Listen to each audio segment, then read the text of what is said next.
semoga bertemu lagi ya.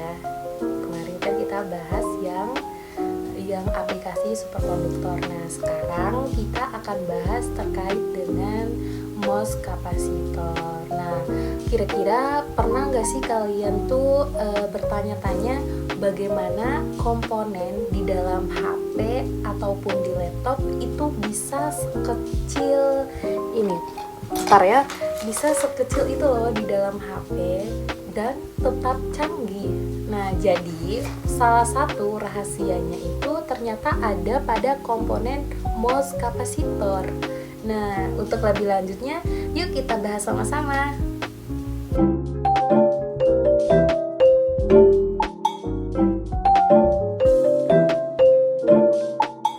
Nah, kira-kira MOS itu apa ya? Nah, MOS ini itu singkatan dari metal oksida semikonduktor. Nah, MOS ini adalah komponen elektronik yang berfungsi sebagai konduktor atau isolator.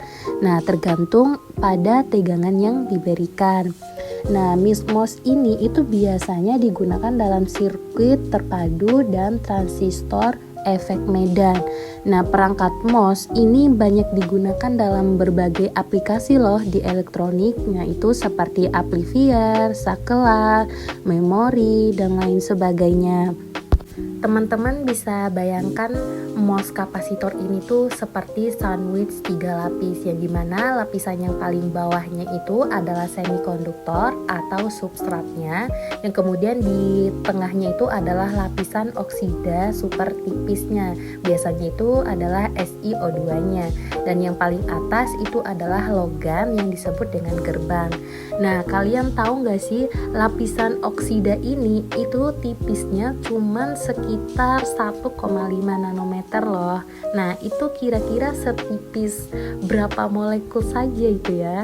Nah, kecil banget kan? Nah, ngomong-ngomong soal gerbang, dulu sebelum tahun 1970 sebagian ini tuh biasanya dibuat dari logam seperti aluminium. Nah, karena itu namanya itu dipakai kata metal. Nah, tapi setelah 1970 para ilmuwan tuh mulai pakai silikon polikristalin yang didoping berat. Nah, atau sering disebut dengan poly Si. Nah, kenapa? Karena poly Si ini tuh tahan panas dan gak gampang bereaksi dengan SiO2-nya. Nah, tapi nama MOS ini tuh tetap dipakai sampai sekarang karena meski bahannya itu sudah berubah. Nah, setelah tahun 2008, teknologi makin maju sehingga gerbang logam itu mulai dipakai lagi dan SiO2-nya itu diganti dengan bahan dieelektrik yang lebih canggih supaya transistor itu bisa makin kecil dan efisien. Mungkin teman-teman bertanya-tanya nih, kalau MOS kapasitor secanggih itu kenapa nggak dipakai langsung di perangkat kita? Nah, jadi MOS kapasitor itu memang bukan perangkat utama yang dipakai langsung, tapi dia itu adalah fondasi dari komponen yang lebih penting, yaitu transistor MOS. Nah, maksud dari transistor MOS itu adalah salah satu perangkat semikonduktor yang paling banyak digunakan. Untuk transistor MOS itu seperti MOS kapasitor.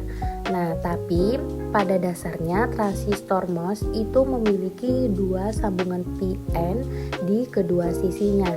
Nah, hampir semua perangkat elektronik modern itu mulai dari komputer, HP, hingga alat rumah tangga itu semua menggunakan transistor MOS. Nah, jadi gimana nih teman-teman? Sudah mulai kebayang kan pentingnya MOS kapasitor itu? Nah, dan jangan lupa di like, terus di subscribe, dan di share ya ke teman-teman yang lain. Bye bye, terima kasih sudah menyaksikan.